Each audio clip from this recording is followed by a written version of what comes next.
আরে কত কষ্ট কোন কত বিউজ্জিতি হলেন ইসলামের জন্য, সেই দয়ার নবীর সুন্নতকে নিয়ে যেন চলতে পারে আল্লাহ তৌফিক করে দাও।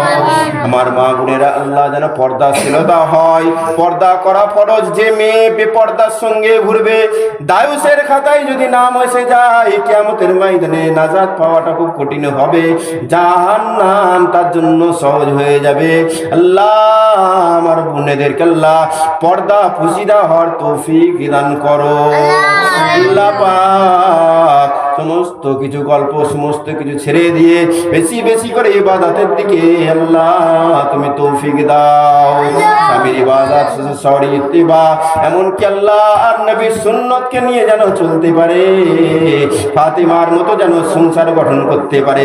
আল্লাহ আমার মা বোনদেরকে তুমি কবুল করে নাও। রব্বুল আলামিন এই দুনিয়ার জমিনে আল্লাহ সব কলিজার টুকরাদেরকে মাদ্রাসায় দিয়েছে, মসজিদে দিয়েছে। আল্লাহ ইলমে দিন কোরআন পড়ছে। আজকে এই মসজিদেও কিছু ছেলেরা কিছু মেয়েরা ইলমে দিন অর্থাৎ কোরআন পড়ে।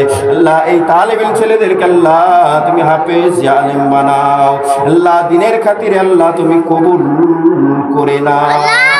শেষ দোয়া যায় রব্বুল আলামিন আল্লাহ আমার দয়ার নবী হাবিবুল্লাহ বিশ্ব নবী যেদিনে উম্মতি করতে থাকবে, আল্লাহ কিয়ামতের ময়দানে আমার দয়ার নবীকে যেন চিনে নিতে পারি, ওই সব হুজুর স্থান থেকে যেন নূরের জ্যোতি বেরোয়।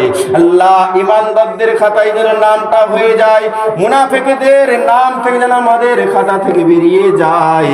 আল্লাহ পাক তুমি কবুল করে নাও। হযরত বিলাল রাদিয়াল্লাহু তাআলা যে পথে চলেছে, হযরত ইমাম হাসান ও হোসেন যে পথে চলেছে, হযরত আলী, হযরত আবু বকর সিদ্দিক রাদিয়াল্লাহু তাআলা নহু, হযরত উমর ফারুক রাদিয়াল্লাহু তাআলা যে পথে চলেছে, আল্লাহ সেই পথে আল্লাহ চলার তুমি তৌফিক করে দাও। জমিনে আল্লাহ ঈমান লুটার জন্য কত দল বেরিয়েছে, আল্লাহ রব্বুল আলামিন শিরক করাচ্ছে, কেউ বিদআত করাচ্ছে। রব্বুল আলামিন সমস্ত শিরক দলকে ফেলে দিয়ে যে পথে আপনার রাসূল চলেছে, যে পথে সাহাবারা চলেছে, যে পথে জান্নাতের রাস্তা, আল্লাহ সেই পথটা পাকড়াও করার তৌফিক দান করো। আল্লাহ আলেম উলামারা যে দ্বীনের দাওয়াত দিচ্ছে, আল্লাহ এই আলেম উলামাদেরকে আল্লাহ তুমি কবুল করে নাও। এই আলেম উলামাদেরকে হক কথা বলার তুমি তৌফিক দাও। এই আলেম উলামাদেরকে আল্লাহ দ্বীনের মেহনত রাসূল পাক সাল্লাল্লাহু আলাইহি ওয়াসাল্লামের যে আদর্শ প্রত্যেকে মসজিদে মসজিদে, মাদ্রাসায় মাদ্রাসায়, ওয়াজে ওয়াজে, প্রত্যেক জায়গাতে আল্লাহ